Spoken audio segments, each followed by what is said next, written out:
ते आणि सस्पेन्शन ह्या दोघांमध्ये नेमका फरक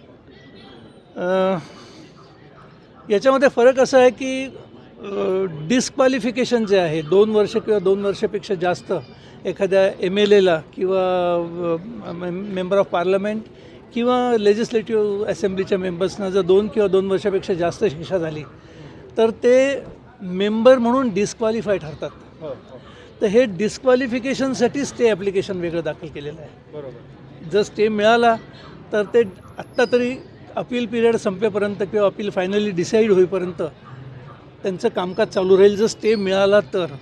आणि ती ऑर्डर उद्याला मेहरबान कोर्ट करणार आहे. आणि आता जे सस्पेन्शन आहे ते फक्त अपील पिरियड संपेपर्यंत किंवा अपील फायनली डिसाईड होईपर्यंत जी 2 वर्षाची शिक्षा केलेली आहे ती एक्झिक्यूट करू नका एवढ्यापुरतंच आहे ते. म्हणजे उद्या परत सुनावणी होणार.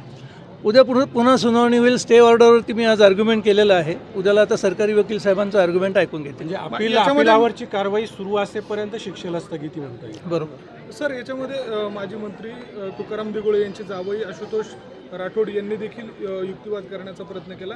कोर्टाने त्यांना थांबवलं. नेमकं काय कारण होतं त्याचं?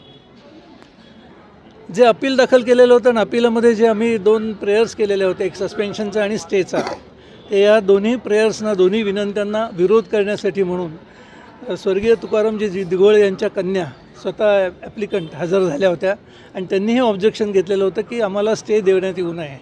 परंतु मेहरबान कोर्टाने त्यांचं सगळं म्हणणं ऐकून घेऊन आत्ता ह्या स्टेजला त्यांचं म्हणणं ऐकून घेता येणार नाही असा निर्णय दिलेला आहे. सर, आपण त्यामध्ये एक बाजू मांडली होती की माझं म्हणणं एवढंच होतं की आत्ता ह्या स्टेजला त्यांना ऑब्जेक्शन घेण्याचे अधिकार नाही आहेत, कारण त्या काही फिर्यादी नव्हत्या किंवा त्यांचा साक्षीदार म्हणून त्या ट्रायल कोर्टापुढे त्यांचा साक्षीदार म्हणून तपासलेलं पण नाही आहे.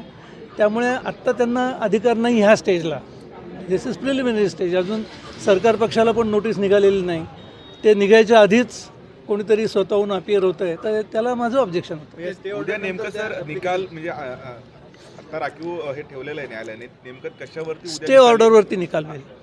कशावरती म्हणजे स्टे ॲप्लिकेशन उद्याचे सरकारी पक्ष पुन्हा त्यांची बाजू मांडणार आहे, त्यानंतर फायनल होईल. त्याच्यानंतर फायनल.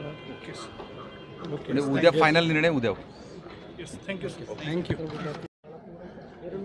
केसच्या संदर्भामध्ये जे पुराव्यामध्ये लोकांची नावं आलेली होती ती नावं घेऊन आमची केस अपील आमच्यासाठी कसं चांगलं आहे, मेहरबान ट्रायल कोर्टाने जे ऑब्झर्वेशन्स जजमेंटमध्ये केलेली आहेत ती काही मुद्दे त्यातले मी मेहरबान सेशन्स कोर्टाच्या निदर्शनास आणून दिले आणि ते मुद्द्यांच्यावरती आम्हाला अपील कसं चांगलं आहे ते मी मेहरबान कोर्टाला दाखवून दिलं.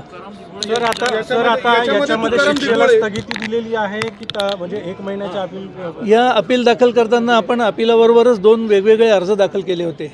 एक सस्पेन्शन ऑफ द सेंटेन्स आणि एक स्टे ऑफ द सेंटेन्स. तर सस्पेन्शन ऑफ द सेंटेन्स मेहरबान कोर्टाने अलाव केलेलं आहे. अपील संपेपर्यंत सेंटेन्स सस्पेंड केलेलं आहे आणि जामिनावर सोडलेलं आहे. परंतु सेंटेन्स जे आहे 2 वर्षाचं ते स्टे करण्यासाठी म्हणून आज मी आर्ग्युमेंट केलं. उद्याला सरकारी वकिलांच्या आर्ग्युमेंटसाठी उद्याला ते ठेवलेलं आहे. त्याच्यावरती इंडिपेंडेंटली उद्या ऑर्डर मेहरबान कोर्ट करेल. म्हणजे शिक्षेला